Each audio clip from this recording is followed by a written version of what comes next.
Então Jesus questionou: não foram purificados todos os 10? Onde se encontram os outros 9? Não se achou nenhum outro que voltasse para render glória a Deus, a não ser este estrangeiro? Então Jesus declarou-lhe: levanta-te e vai, a tua fé te salvou. Senhor, meu Deus eterno Pai, em nome de Jesus Cristo, Senhor, aqui está a tua palavra, meu Deus. Pai, em nome de Jesus, eu peço a Ti, Senhor, que neste momento não venha ser a minha vontade, não venha ser as minhas palavras, Senhor, não venha ser o meu coração, mas venha ser o Teu Espírito Santo repousando, Senhor. Meu Deus, em nome de Jesus, desça com a Tua Shekinah neste lugar, Senhor, e que possamos sair daqui transformados pela Tua palavra, Senhor. Deus, em nome de Jesus, confirma com vitória para a glória do Teu nome. Amém e amém. A igreja pode se sentar?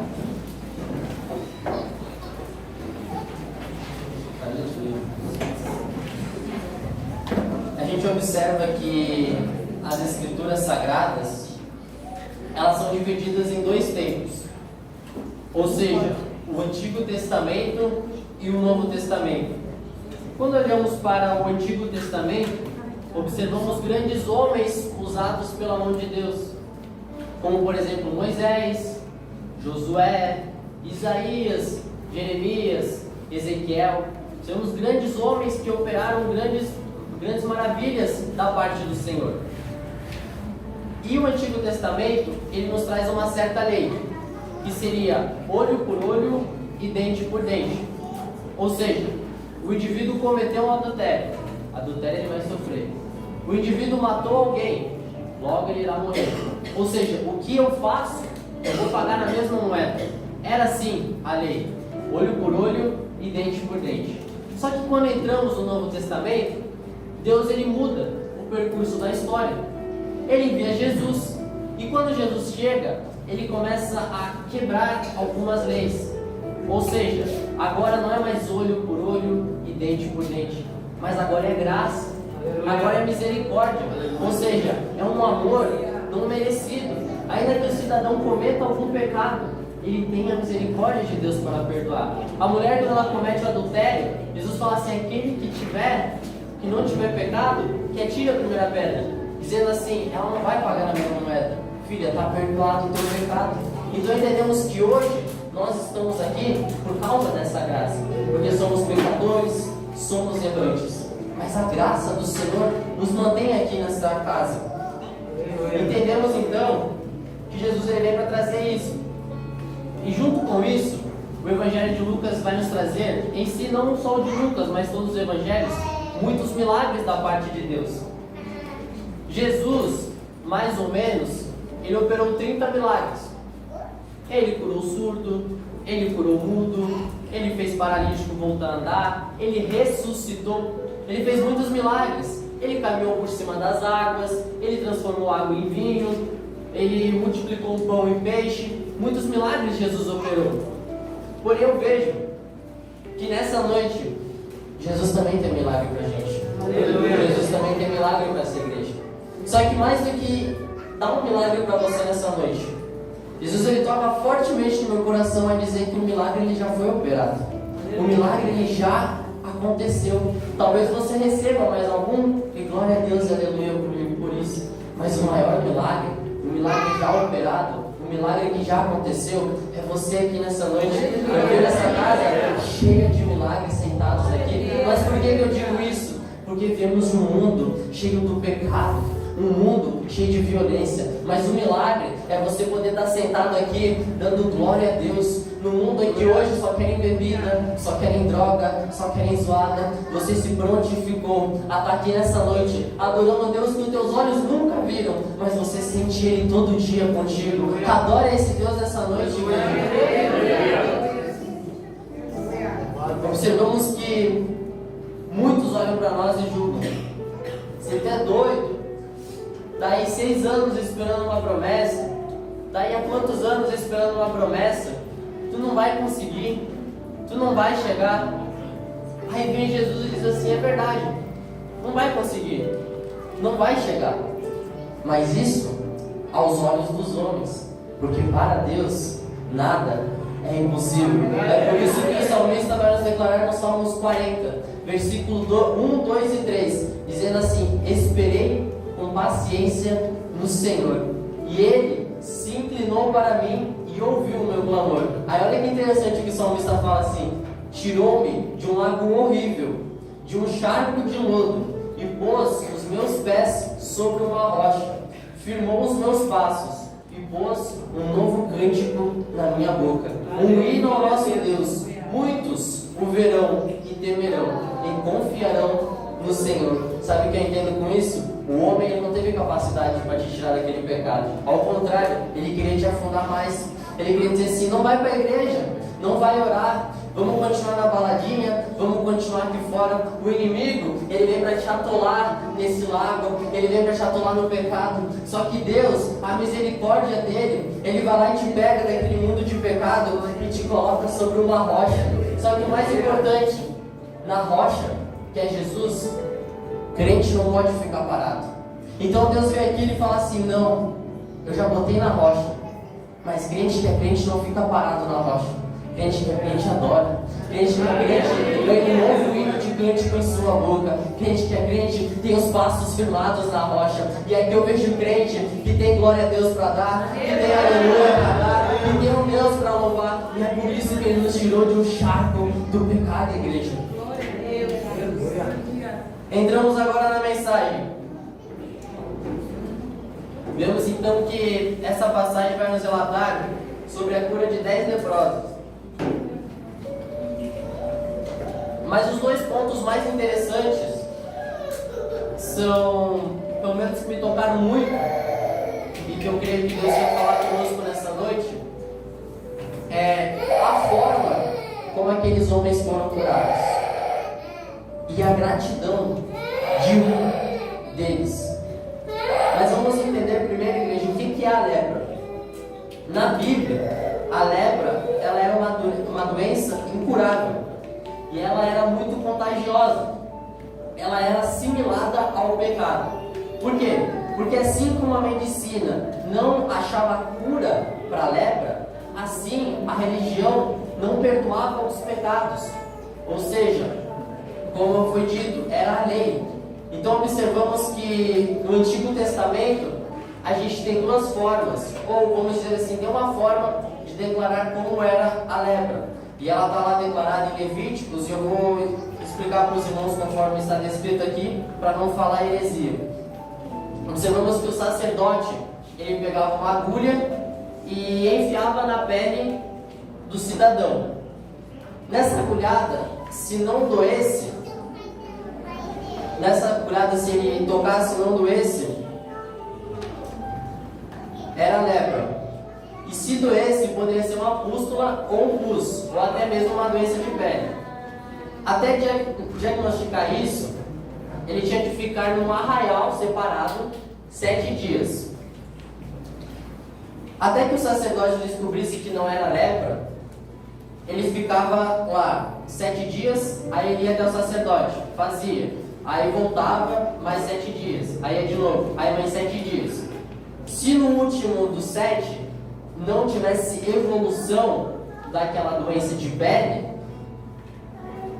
ele era considerado limpo e voltava para a sociedade. Agora, se fosse constatado como lepra, ele tinha que ficar no arraial. Então, para os irmãos entenderem, a pessoa que tinha lepra, ela ficava afastada.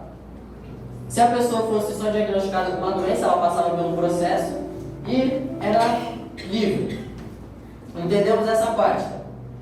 O leproso, ao se aproximar de pessoas passando assim, ele tinha que declarar assim: imundo, imundo. Porque a pessoa tinha que identificar isso, porque pela roupa tapava a lepra. Então ele tinha que declarar imundo, imundo, para as pessoas se afastarem, pois isso era transmissível.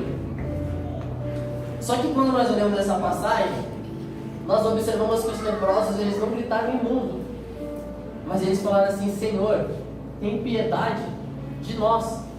Eles não declararam que eles eram imundos, mas eles pediram perdão. Por que, igreja? Porque a lei, ela tenta manipular a nossa mente. Aqui já não era mais aquela lei de olho por olho, dente por dente, essas coisas. Já era graça. Só que a lei fazia com que eles fossem condenados. A lei fazia eles ficarem aprisionados. Hoje, igreja, a lei quer fazer com que a gente pare. Daqui a um tempo vai chegar que a lei vai proibir a gente de estar aqui, porque a lei quer destruir o homem. Só que a graça, ela veio para salvar. A lei, ela veio para fazer a gente parar. Eu não digo que a gente tem que ser contra a lei, jamais. Mas eu digo que tem leis que são contra nós. E tem muitas leis por aí que eu não vou entrar em questionário, que querem acabar com o mundo cristão. E os irmãos sabem. Só que a graça e a misericórdia não deixam. E essa graça, essa misericórdia está todo dia conosco, igreja. Observamos que Paulo ele vai passar por uma dificuldade. E assim eu vejo nós nos nossos dias. Igreja, ser bem sincero com vocês. Na tua vida cristã, tu vai sofrer. Tu vai ser perseguido sim. Vão falar mal de você sim. Tu vai passar por tempestade sim. Tu vai passar por muita dificuldade. Muita mesmo. Porque Jesus ele fala assim: todo aquele que quer vir comigo, primeiro nega a si mesmo. Qual que é a primeira dificuldade que a gente tem, igreja? A carne. É a vontade. É os desejos. É os prazeres. É a primeira luta que tu enfrenta. É aquela, eu cheguei cansado do trabalho, eu queria ficar deitado. A carne matando. Só que aí tu vence a carne. É um passo que tu dá. Aí Jesus fala assim: pegue a cruz e siga-me. A cruz é o quê? É chicotada no meio do caminho. É tu tá seguindo a Jesus e ó, estão te amassando. É tu seguindo Jesus e ó, estão te amassando. Por quê? É seguir. Então primeiro a gente vence a carne, mas a guerra não acaba. A gente continua sofrendo os açoites, assim como ele sofreu. Só que Paulo, ele vai falar lá: Senhor, tira esse espinho. O que é o espinho? É a dificuldade. É a dificuldade que tu entrou aqui nessa noite. Eu não sei como é que está o coração dos irmãos aqui, mas eu sei que eu passo por tanta luta, eu passo por tanta prova, porque eu vivo o Evangelho. E eu vejo que aqui tem muito irmão que vive o Evangelho. E eu sei que tu passa uma prova danada aí. Se não é aqui é na tua família, se não é aqui é lá no teu trabalho, tu passa uma prova. Isso eu tenho certeza, porque esse é o Evangelho. É lutar contra o mundo. Aí Paulo vai dizer assim: Senhor, tira esse espinho, porque está doendo, está difícil. É tu olhar para Deus nessa noite e falar assim: Senhor, tira essa dificuldade de mim, tira esse problema de mim. Senhor, resolve essa questão financeira. Aí Jesus ele olha e fala: não. Jesus, quando ele está orando lá no Getsemane, ele fala assim: Senhor, se possível, passa de mim. Aí Deus é como se ele dissesse assim: não. Porque o não de Deus também é a resposta, igreja. O não é uma palavra muito difícil de se ouvir. Imagina a vida de Deus. Mas Deus também fala não, porque Ele ama. Ele falou não para Paulo, mas Ele completou dizendo assim: a minha graça te basta, porque o meu poder se aperfeiçoa na sua fraqueza. Igreja, ainda que está doendo, ainda que está perseguindo, a graça do Senhor nos basta, igreja. Continue nessa força do Evangelho, igreja. Não desista, não pense que é porque a luta está difícil que não vai ter vitória. Lá no final vai ter sim, mas a perseguição, a luta, o mundo indo contra você faz parte. Sabe por quê? A gente peleja contra o mundo, igreja. E pelejar contra o mundo é pelejar contra algo forte. O mundo ele não é fraco, não. A diferença é, enquanto o mundo peleja sozinho, a gente tem Deus conosco. Enquanto o mundo tenta sozinho fazer você parar, você tem Deus contigo. Essa é a chave de você estar aqui nessa noite. Essa é a chave de tudo ainda ter sentido. É saber que ainda que as dificuldades estão grandes, Jesus está conosco, igreja. Então a palavra vai nos declarar que Jesus está a caminho de Jerusalém.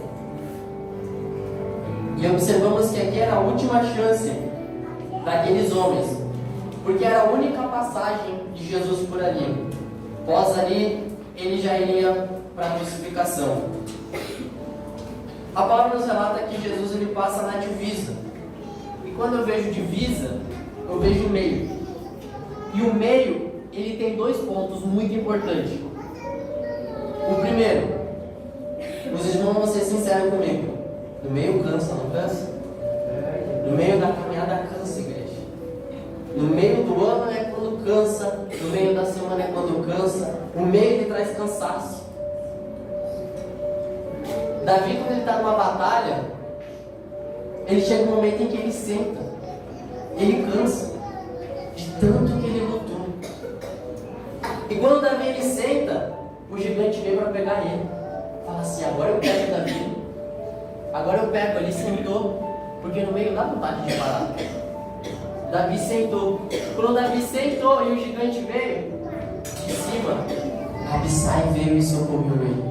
Eu não sei se você está no meio da tua caminhada, e eu não sei se nesse meio tu tem pensado em sentar ou tu já sentou, mas de cima virá o teu socorro. De cima virá o socorro de Davi, de cima virá o nosso socorro. É aquele socorro que cura, é aquele socorro que liberta, é aquele socorro que nos traz esperança de dias melhores, é aquele socorro que diz assim, ainda que eu chore a noite toda, a alegria virá pela manhã. É aquele socorro que diz assim, eu vou andar chorando, mas eu vou colher sorrindo. Igreja, o teu testemunho vai converter muitas pessoas neste mundo, porque você é vitorioso, porque você não para, igreja. Nós somos vitoriosos, porque Jesus está conosco, igreja. Mas se tem dois pontos, é saber que no meio cansa, mas qual que é o outro? Jesus ele tem que estar no meio. Jesus ele tem que estar no meio de tudo. É cristocêntrico. É Jesus no meio do meu trabalho. Por que no meio? Porque o meio é lugar de destaque. O meio está sendo visto por todos os lados. E Jesus ele tem que estar no meio da tua vida. Os teus passos têm que refletir a glória de Deus. Jesus ele tem que estar no meio, igreja. É no trabalho, é chegar e colocar Jesus. É chegar em casa, coloca Jesus. Tudo quanto tu faz, coloca Jesus. Se no meio está difícil, coloca mais um pouquinho de Jesus. Ora um pouquinho mais, jejum um pouquinho mais, lê um pouquinho mais. Vai dizer, irmãos, a pior batalha que tem é quando tu pega a palavra para ler. Meu Deus, é sono, é mensagem que não para, é tudo que vem para te distrair. É a maior batalha que tem é tu pegar essa palavra, porque essa palavra liberta, igreja. E quando Jesus está no meio, nós temos forças para ler essa palavra, igreja. Observamos que Jesus ele entrou na cidade, mas quem saiu foram os leprosos. Olha, a palavra diz assim: ao chegar no povoado, 10 leprosos foram. Então, ao chegar Jesus, 10 leprosos foram. O que eu entendo com isso? Quando nós formos para o arrebatamento, quem vai vir nos ares? Cristo. Mas quem vai subir? A gente. Cristo vem. Quem vai ao encontro? Nós. Quando Cristo foi até Zaqueu, Jesus ele chegou, mas quem desceu para o encontro foi Zaqueu. Quando Jesus ele está chegando lá no barco de Simão, Jesus ele chega, mas Simão teve que sair para Jesus entrar. Tudo, igreja, é Jesus vem, mas até um ponto. O resto tem que ser a gente. Não espere que Jesus vai fazer tudo. Não, a gente tem que fazer um pouco também. Para e pensa, quando tu vai para o teu trabalho, o trabalho está lá, mas quem tem que ir somos nós. Quando tu vai pegar um avião, o avião está lá, mas quem tem que ir é você. E eu vejo nessa noite, igreja, um grupo de irmãs, um grupo de jovens, uma nave da igreja. Saiba que Jesus ele está aqui. Você veio até o encontro dele. E quando a gente vê até o encontro de Jesus, a gente tem mudança de vida. Quando a gente se desprende de uma zona de conforto para vir ao encontro de Jesus, a gente tem vitória, a gente tem resposta de oração. Igreja, a gente tem aquilo que a gente tem almejado em oração, mas para isso a gente tem que ir ao encontro. Mas o encontro não é só na igreja, o encontro também é em casa. O encontro é 24 horas. Jesus ele está sempre ali, igreja. Sabe o que a gente precisa? É dar um passo, é dar 2 passos. Jesus ele nunca vai sair de onde ele está. Só que ele não pode fazer muito para cá, porque senão a gente deixa de fazer para lá, de buscar mais. Então saiba que nessa noite Jesus ele está aqui. E igreja, não fique triste. Nós viemos buscar buscar a Deus. Essa mensagem não vem para te repreender, não, mas é para amanhã, se tu passar uma dificuldade, tu saber o caminho, igreja. Aqueles leprosos, eles gritaram. E o mais interessante, eles gritaram assim: tem piedade de nós. O clamor deles não foi um para cada. Não foi: Senhor, cura eu, cura eu, cura eu. Não, o clamor foi um por um único motivo. Que possamos nos unir, igreja, em oração por um único motivo. De olhar para o irmão e orar pelo irmão. De olhar para o grupo de jovens e orar pelo grupo de jovens. De olhar para as irmãs e orar para o grupo de irmãs. Olhar para a igreja e orar para que Deus venha sustentar essa casa. É de olhar para os nossos pastores aqui e orar para eles, igreja. É tão difícil estar sentado aqui. Eu vejo a luta que eles passam, mas eles não desistem de nós, porque é chamado. Só que para isso precisa de oração. É todo mundo junto orando por eles, é um orando pelo outro. Assim nós vamos alcançar a vitória, igreja. A lepra, ela afetava os olhos, as mãos e os pés e as demais partes. Só que aqueles homens, eles clamaram. E quando eles clamam, Jesus disse assim: ide. E presta muita atenção nisso. E foi muito interessante o que Deus me declarou. Jesus ele falou assim: ide. Ou seja, ande, caminhe, prossiga, marcha, enfim, vá em frente. O Salmos 91 vai dizer: ainda que eu andasse pelo vale da sombra da morte. Andasse, verbo andar. Ele está caminhando. Ele está na dificuldade, mas ele está caminhando. Quando eu olhei para isso, veja, muito interessante isso. Eu não sei se os irmãos já pensaram isso, mas vejam. Certa vez, ocorrendo no culto, eu perguntei para Deus, falei assim: Senhor, por que a maioria das pregações vai trazer assim: tu vai vencer, tu vai ser curado, tu vai ser liberto? Já pararam para perceber? A maioria das pregações ela vai dizer assim: tu vai vencer, tem vitória, nessa noite tem vitória. E eu me perguntei isso. E aí Jesus me respondeu nessa palavra. A gente repara que quando Jesus fala assim: ide, ele não falou assim: vocês estão curados, mas ele falou: vai. Igreja, tem dois motivos da gente ser curados por Jesus. Tem duas causas. Uma é no ide e a outra é no levanta-te. A gente olha que às vezes a gente recebe a palavra que tu vai ser curado, vai ser liberto, quando chega em casa não mudou nada, continua igual, tá a mesma coisa, a mesma luta, a mesma prova. Mas é porque às vezes na palavra é ide. Só que às vezes a palavra é assim: tu vai ser curado, e naquela noite tu é curado, porque talvez a palavra é levanta-te. Observe aquele paralítico no tanque de Betesda, 38 anos, a caminhada de vida, digamos, o ide, não trouxe resposta. Mas quando Jesus chegou lá, levanta-te, ele foi curado na hora. Agora talvez eu vou dar uma resposta para muitos irmãos aqui. Sabe por que às vezes a palavra vem: tu vai ser liberto, tu vai ser curado, e não veio naquele momento, não veio naquela semana, não veio naquele ano? É porque ainda tu está no id. O id é vai caminhando. A promessa, ela está feita. Ele falou assim: ide até o sacerdote. Quando tu chegar lá, tu vai ser curado. Mas a questão é: tem que caminhar. Às vezes a palavra não vai ser assim: tu vai ser curado nessa noite, irmão. Mas a promessa está feita. Ide, tu vai ser curado. Mas é no caminhar, é no dia a dia. Mas às vezes a palavra vai dizer assim: tu vai ser liberto. E vai ser nessa noite, igreja. Só que para isso nós precisamos de uma coisa. Jesus, quando ele vai curar o cego, ele fala assim: a tua fé te salvou. Para toda a palavra liberada de propósito de Deus, a gente tem que ter uma coisa para conquistar ela: fé. Se tu não tiver fé, tu não consegue no ide e nem no levanta-te. Agora, se tu tem fé, tu consegue nos dois.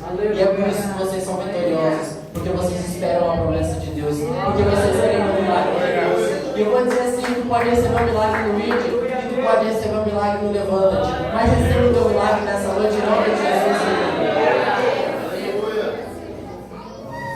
Aleluia. Agora observa, eles vão até o sacerdote. E indo, eles foram curados. Só que o que me chama a atenção, eles caminharam para a lepra. Eles caminharam para a doença. Nós temos que caminhar independente da dificuldade que está nos afetando. É verdade, Deus. Tu já parou para pensar? Eu fui muito longe nessa palavra. Eu me perguntei por que dos 10 só um voltou. Aí Deus me fez entrar dentro da mensagem. E daqui a pouco eu já finalizo, igreja. Não se cansando na minha voz. Os 10 foram. Imagina comigo, 10 homens indo para a lepra. E só um voltou. Se eles fossem vistos, eles poderiam ser apedrejados, poderiam ser espancados, tantas das coisas. Porque eles deveriam ficar no arraial.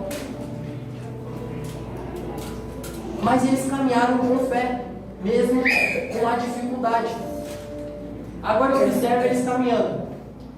E no meio da caminhada, quem que vai começar a sussurrar no teu ouvido para tu perder tua promessa? O inimigo. E eu faço uma reflexão comigo, igreja. Deles caminhando. E o inimigo falando assim, tu não vai conseguir. Olha lá, Jesus falando que tu ia ser liberto e tu não foi liberto. Jesus falou que tu ia ser curado e tu não foi curado. Tu vai chegar até o sacerdote e antes disso tu vai ser apedrejado. Tu vai morrer, tu vai parar no meio do caminho. E aí dos 10, talvez um começou, meu, é verdade. A fé baixou. Aí o outro, meu, é verdade mesmo, né? Só ouvindo a voz do inimigo. E aí eles foram parando. Só que dos 10, um guardou a palavra. Ele falou assim, eu vou ser curado. Eu vou ser curado. O inimigo sussurrando, eu vou ser curado. A Bíblia nos declara assim que ainda que o inimigo venha em 6 angústias, na 7ª, o mal não vai nos tocar. Eu imagino aquele homem passando por 6 angústias. O inimigo falando, ele não vai. Quando chegou na 7ª, ele olhou para si, eu estou curado. Os demais continuaram, nem perceberam. Mas ele parou e olhou, porque só ele para, a Bíblia vai declarar. Um parando. Um dos 10 observando que foi curado, retornou. Porque quem guarda a palavra vê um milagre, igreja. Às vezes o pregador vem aqui, Deus usa, fala, mas aí depois passa a dificuldade e a resposta de Deus vem no dia anterior. Jesus falou, vai, vocês vão ser curados. Só que o vai de Jesus não é que o milagre vai acontecer na hora, igreja.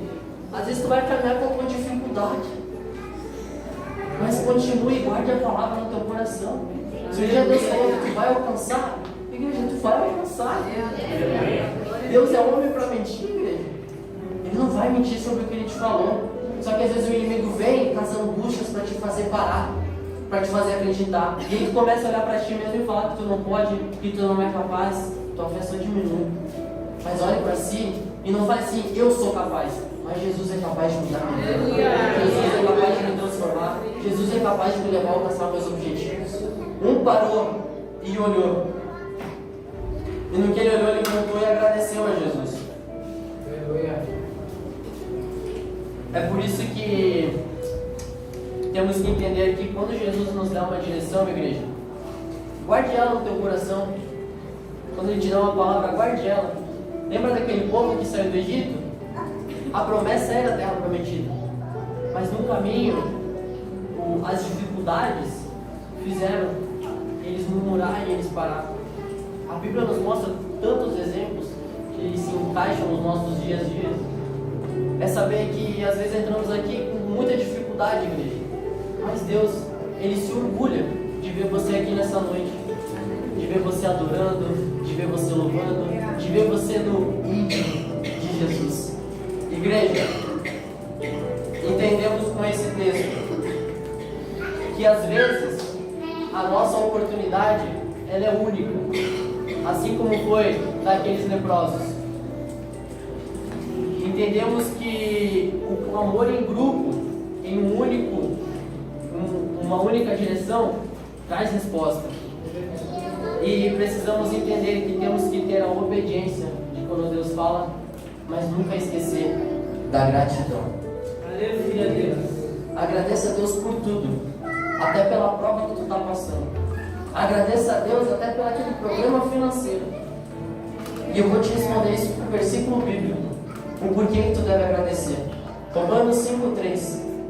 E não somente isso, mas também nos gloriamos nas tribulações, sabendo, igreja, que a tribulação ela vai te produzir paciência. A paciência ela vai te produzir a experiência, e a experiência a esperança. E a esperança ela não vai te trazer confusão, porque o amor de Deus está derramado em nossos corações pelo Espírito Santo que nos foi dado. A tribulação ela não vai te trazer derrota, mas muito acréscimo. Vai te trazer paciência, vai te trazer esperança. E quando alguém precisar daquele conselho, tu vai dizer: eu passei e eu sobrevivi. Aí a gente vai se colocar de pé em nome de Jesus. Quem vai louvar?